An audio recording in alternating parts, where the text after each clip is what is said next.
This document was published in 2010. It's called Scenarios for the Future of Technology and International Development. This was put out by the Rockefeller Foundation. This first scenario is called Lockstep. In 2012, the pandemic that the world had been anticipating for years finally hit. Even the most pandemic-prepared nations were quickly overwhelmed when the virus streaked around the world, infecting nearly 20% of the global population and killing 8 million in just 7 months. The pandemic also had a deadly effect on economies. International mobility of both people and goods screeched to a halt, breaking global supply chains. Even locally, normally bustling shops and office buildings sat empty for months, devoid of both employees and customers. Even in developed countries, containment was a challenge. However, a few countries did fare better, China in particular. The Chinese government's quick imposition and enforcement of mandatory quarantine for all citizens, as well as its instant and near hermetic sealing off of its borders, saved millions of lives, stopping the spread of the virus far earlier than in other countries and enabling a swifter post-pandemic recovery.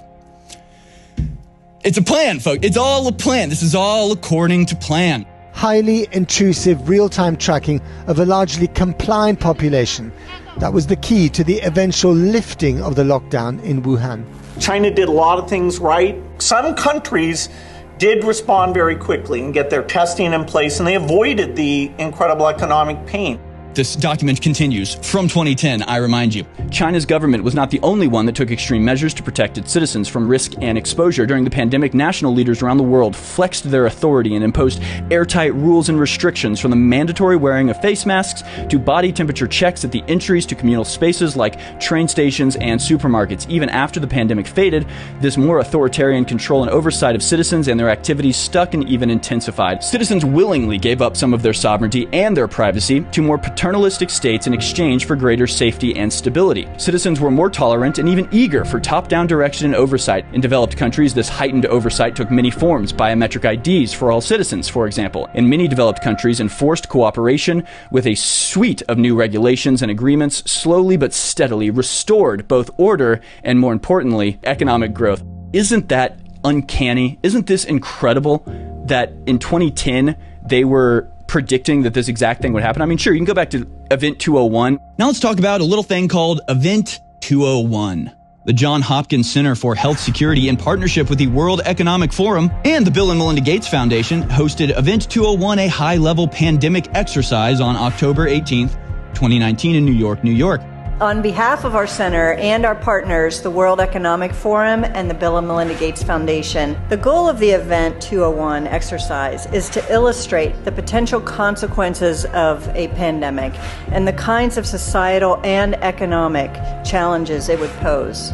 They're running a simulation of what they think would happen and what their response to a pandemic outbreak would be. Again, this simulation that they're running happened in October of 2019 and was about the coronavirus. When they say CAPS in this video, they're talking about the coronavirus. They knew what the outbreak would be 3 months before it actually happened. Are they just that good at guessing?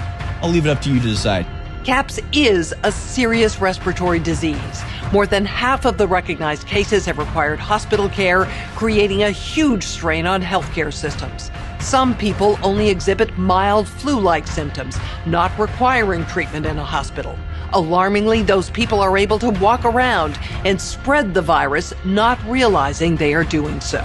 Global health experts have highlighted that dis and misinformation are wreaking havoc on the CAPS response. How can governments, international businesses, international organizations ensure that reliable information is getting to the public and prevent highly damaging and false information, to the extent that's possible, about the pandemic from spreading and causing deepening crisis around the world? Twitter and Facebook are reporting they've identified and deleted a disturbing number of accounts dedicated to spreading disinformation about the outbreak. To me, it is clear countries need to make strong efforts to manage both mis- and disinformation. This is a huge problem that's going to keep us from ending the pandemic and might even lead to the fall of governments. If the solution means controlling and reducing access to information, I think it's the right choice. Is anyone else feeling a little bit incredulous? It's just a rather odd coincidence, is it not, that you would know exactly which virus it was and exactly what you needed to do to prevent disinformation and misinformation. If you come out and say, hey, it looks like this was awful planned, what do you think they're going to do? They're going to come in and go, this is the type of disinformation we were talking about.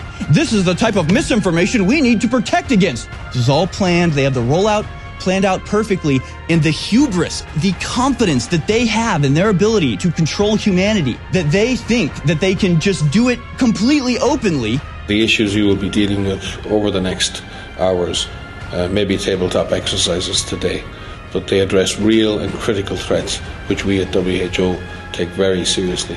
I fully expect that we will be confronted by a fast-moving, highly lethal pandemic of a respiratory pathogen. Many countries will be affected at the same time.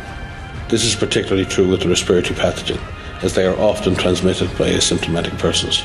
I think an epidemic, either naturally caused or intentionally caused, is the most likely thing to cause, say, 10 million excess deaths. There is no question that there will be a surprise outbreak. Today, the greatest risk of global catastrophe doesn't look like this. Instead, it looks like this. If anything kills over 10 million people in the next few decades, it's most likely to be a highly infectious virus. You gave this chilling warning that the world was in danger at some point of a major pandemic. People watching that talk now, the hair stands up in the back of their neck. It is exactly what we're living through.